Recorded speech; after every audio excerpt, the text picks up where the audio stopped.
Hello, this is Nong-Moon Hwang. What I would like to introduce to you is how to apply immersion or flow to your studies, that is, to the learning you need to do. I will mainly be sharing a lot of examples, introducing them to you. Examples are, in other words, empirical facts. So when conducting research, what's important is facts, factual data. Therefore, as real factual data, they hold very significant meaning. So even if you find it a bit boring, I ask for your understanding. Now, to apply immersion to learning, we first need to understand what immersion is. I will show you two photos. Let's see if you can spot what they have in common. Here they're playing tennis and golf. What do you think is the common point? Yes? Right. They're immersed in what they're doing? Yes, the commonality is that they're immersed. Why do they become immersed? Yes. What is the necessary condition for immersion? Because they have to win in a competition. In other words, there was a challenge. So for immersion to happen, there needs to be some kind of challenge. If there's no challenge, you can't become immersed. Even when you play video games, you only get immersed if there are levels, stage 1, stage 2, and so on, right? If there's only one stage, you won't get immersed. That's why there needs to be a challenge. So what does it mean to be in a state of immersion like that? It means I'm putting my whole heart and soul into that challenge, right? I'm doing the very best I can. So immersion is about responding to a challenge, and it's the state where I'm giving the maximum response I possibly can. And when you achieve the desired results, you feel a sense of exhilaration. This exhilaration is something that can't be exchanged for anything else in the world. That's the characteristic of immersion. So no matter what we do, if we become immersed in it, we can feel joy and happiness. So immersion is, in essence, a state where you truly respond to a given challenge to the fullest. And in that state, we completely experience happiness. That's why immersion can be called the happiest form of doing your best. All the things that weigh us down or burden us in our daily lives can, in many ways, be seen as a kind of challenge. So by using immersion to thoughtfully tackle the big and small challenges we face in life in meaningful ways, we can turn those burdens into some of the most valuable experiences. What is it that students find most burdensome? It's exams. Exams. If you didn't do well on the last exam, you feel like you have to do well on this one. You have to do well. But now the exam is just a week or two away. You keep thinking, I need to study, but you just can't get into it, right? So it keeps not working out. You just keep worrying and not getting anything done. And then the day before the exam arrives, then you think, if this keeps up, I'm in big trouble. That sense of crisis suddenly hits, and then you finally get immersed, right? From that moment, you can study so well. You always think, I should have done it like this from the start, but by then there's no time left. So you never do well on the exam, right? But there are also people who can't even get immersed the day before the exam. Some people only get focused after they actually receive the test paper.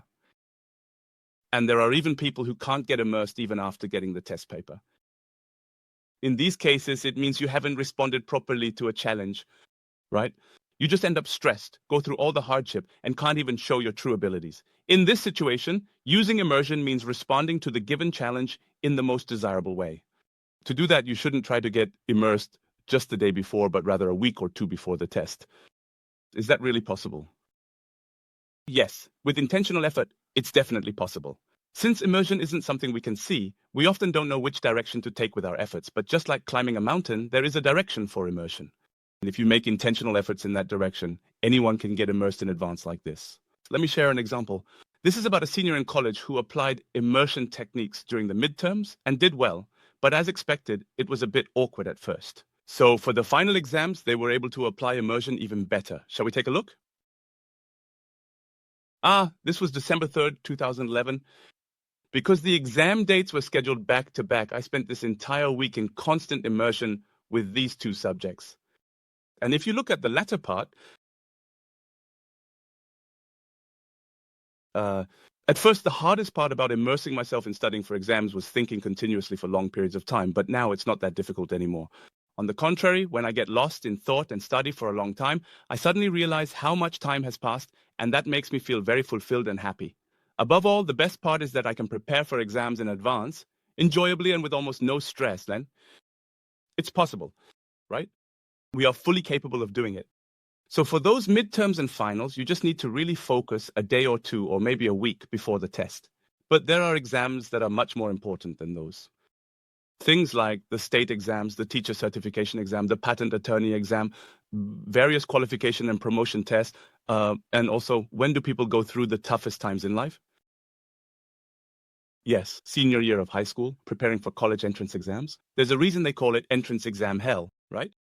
So if we apply immersion to entrance exam hell, is it possible to do our best happily? Yes. There are many cases, but let me share the story of one student. This student was a senior in high school, and at the end of their junior year, they decided to try applying immersion. This was in the 26th week. And this week, I truly felt that studying was enjoyable. This week, I enjoyed studying the whole time and never once thought it was hard. It's a completely different side of me compared to how exhausted I used to be. How is it possible that studying is enjoyable? Even for me, the way I am now feels like a dream. I am happy in this very moment, and I will be even happier in the future. Thank you, world. I love you. When I'm happy, the world looks beautiful. This email is a bit long, but I want to introduce this student's case in a little more detail. Even though I pushed myself a bit too hard every day this week, I was still incredibly happy each day. My friends are all stressed out because it's our senior year, but they say I always look cheerful. Honestly, ever since studying became fun for me, I don't get stressed anymore. I think it's because I just focus on the present moment. But it seems like my friends have been getting even more stressed out lately. There have been more arguments over trivial things, and a lot of friends come to me wanting to talk. When I try to listen to everyone, my train of thought keeps getting interrupted. I wish I could just keep studying alone without going to school. Well. But then, one day, this student told me that midterms were coming up. But for a senior in high school, midterms are basically like college entrance exams because the grades count toward their academic record. So they feel a lot of pressure. What if I mess up? But when that happens, you're supposed to immerse yourself, but if you worry, you can't focus. If you worry and focus only on the results, you can't get immersed. You have to let go of your attachment to the outcome, since the results are beyond your control, so there's no need to worry about them. All you need to do is give your best to the process. The process is something I can control, right? It's possible for me to stay focused without taking a single break. Isn't that so? So instead of obsessing over the results, you need to prepare by giving your all to the process and really stick with one subject. If you keep switching from one subject to another, you won't be able to immerse yourself. Stick with one subject and get as much sleep as you need. Don't cut back on sleep, but during your waking hours, while your eyes are open, you have to work without taking even a single second's break. Do it on purpose. Even if you're just pretending, you have to try. As you do that, your level of immersion will increase. That's the way to raise your level of focus. Working without taking even a second's break. Just like practicing Zen meditation. That's actually the best way to increase your focus. Turns out many religious practices like Zen meditation are methods to boost immersion. So that student sent me an email and it was something like this. I studied for the exam, just as you taught me, Professor. And it was so much fun that I even read the textbook during the only 3 hours of free time we have each week in the dormitory. That's how it turned out. It's hard to believe, isn't it? Right? It sounds like a lie, right? So if things go like this, what do you think the result will be? Will the result be good or will it be bad? The result can't help but be good. Let me show you the results. I'm really so happy because I got great grades this time. Especially the subjects I really focused on turned out well. I got first place in math and second place in chemistry. I could have gotten first place, but I made a marking mistake. For memorization subjects like Korean history, information, and Japanese, I also got scores close to perfect. This is how you do it. But when I'm immersed, when I'm really focused on studying, the thing I emphasize the most is that immersion is about challenge and response. You have to face your challenge. That's what leads to immersion. So when you're solving problems in math, science, or even language, there are times when you come across something you don't understand. In those cases, if you just look at the answer, that's not a challenge. Then you can't become immersed. Your ability to immerse yourself doesn't develop. And as a result, your creativity and thinking skills don't develop either. So when you encounter such problems, if possible, don't look at the answer right away. Try to solve it yourself. And if you still can't find the answer after thinking for about 10 minutes, mark it and move on. Because if you keep at it for more than 10 minutes, your level of immersion actually drops at the desk. So, after marking it, you can tackle it later during spare moments, like when you're walking or going to the bathroom.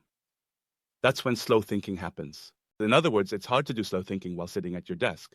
It's hard to relax and focus, but when you're walking or doing something like that, it's time you would have wasted anyway. So, even if you can't solve the problem right away, you don't get stressed. Then eventually you end up solving the problem. At least this student studied like that for about 30 weeks. What happens if you study that way? Your math grades, your math skills, it improves tremendously. Tremendously. So now this student is going to talk about their experience in the math competition. I feel like my mathematical thinking skills are steadily improving. Do you remember when I talked about the competition I participated in this time? The results of that competition were announced yesterday, and I received an honorable mention at the national level. It's a competition where, regardless of grade, students from science high schools, gifted schools, and special purpose high schools sweep all the awards. So I thought from the start that it would be for the experience. But now that I've actually won a prize, I'm so happy. This is how it happens. So studying like this is really desirable. Your skills improve, and you end up enjoying it as well. So this is exactly how immersion training is done. In other words, you intentionally challenge yourself with a problem that seems unsolvable and actively engage with it. At first, you think there's no way you can do it, but after giving it your all, you finally succeed. It's that kind of experience. The more you repeat these kinds of experiences, these successful experiences, each time you have one, you grow in leaps and bounds. What do you think would happen if you had this kind of experience 100 times? There is no such thing as impossible in my dictionary. That's how much you change. The more you have these kinds of all-in successful experiences, the more your spirit of challenge develops. Let me give you an example of this kind of immersion training. I once gave a lecture somewhere, and a third-year middle school student who attended sent me this message.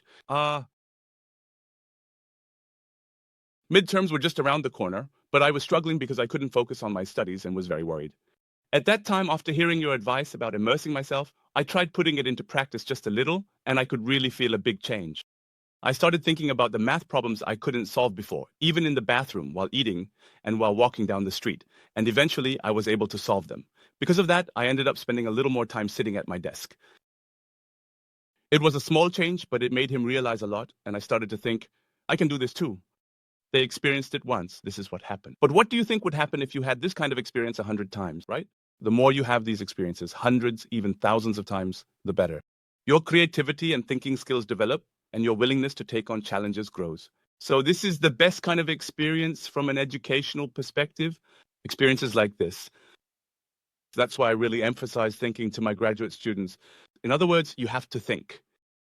But even when students work hard on their experiments, they don't actually think. No matter how much I tell them to think, they just don't do it. They nod their heads in front of me, but in reality, they don't think at all. They just use their bodies. So I realized that this is really difficult. Of course, there are some students who are very good at thinking, but many students just don't think, no matter how much I tell them to. There was one student in particular who really didn't think at all. This student works really hard on experiments, so I called them over and said, "You're very diligent, and that's a great quality. It's your strength. But if you want to take it to the next level, you need to think." But even after that, they still didn't think. Work harder. This student put even more effort into the experiments. Even after several years, they still didn't think. So I was really troubled, wondering how I could help this student change. After finishing their doctoral dissertation, their graduation was delayed by 6 months. So what kind of training did I give that student? I had them do the same exercise I showed earlier, the one I did with third-year middle school students. So I told them, you don't need to come to our lab anymore. For the next 6 months, just look at middle and high school math or physics problems. When you read a problem, if you know how to solve it, don't solve it. That kind of thing, that's just simple labor. But if you don't know how to solve it, isn't that where the real challenge begins, right? So only pick problems where you don't know how to solve them, but don't choose ones that are too difficult, because then it won't be fun. At first, choose problems that you can solve with about 5 or 10 minutes of effort and work on those. So for 6 months, this student worked hard on that. Now, this student could have gotten angry at me. "Professor, even if I'm not that smart, I'm about to get my PhD, and here I am solving middle and high school problems. You could do it like this." But this student said, "I'll work hard," thinking of this as your final guidance, Professor. He was a student who worked that hard. This student received his PhD, he got his doctorate last summer, got a job at a major company, and at the end of last year, he sent me an email. Let me share that email with you. This is extremely important. So, the most important thing in education is the data that shows we taught this way, and this is what happened as a result. Education is difficult because we don't know that relationship, but this is a very important piece of data. Take a look at how a student who never used to think changed after 6 months of intensive education. I joined the company on September 1st, received training until the first week of October, and then was officially assigned to a team from the second week of October. Since then, I have been receiving on-the-job training for a year. On my first day at work, there was a problem, and the team leader asked if I could try to solve it. I said I would give it a try, and within 2 days, I found the answer and brought it to him. The following week, he asked if I could explain another problem, so I thought about it for 3 or 4 days and brought him the answer. Then 2 weeks later, he mentioned that there was currently an issue with 10 to 30 defective items occurring per day, and that this trend was increasing, so it would be good to solve it. I thought about it for about a week and came up with 5 possible solutions, and that's how it went. While we were deciding on this, more than 50 defective items were occurring at the Chinese factory, and reports were even being made to the executive director. So we first applied the 5th method to one chamber, and we managed to reduce the defect rate in that chamber to 0%. Last week, I gave a presentation at the executive meeting where we report to the executive director, and he said it was great that we solved the problem so simply. The team leader also praised us 3 times in a company-wide email, saying that we were doing very well and coming up with a lot of good ideas.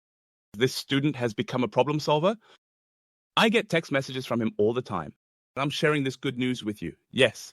So what this tells us is that intellectual talent is not something you are born with, but rather something that can be developed as much as we want through the right methods and the right educational approach. Intellectual talent. That's why I believe this should be the starting point of education. This point. In other words, there's a fundamental difference between educating with the belief that talent is innate and educating with the belief that talent is acquired and can be developed. So what I started to focus on was immersive learning. That is, how do we challenge students in a way that makes them really use their minds when we teach? So the question is whether we can develop their minds this way. For example, this is how I teach. If students haven't learned about triangles yet, I don't teach them the formulas when introducing triangles. I don't teach them anything at all and just give them problems like this.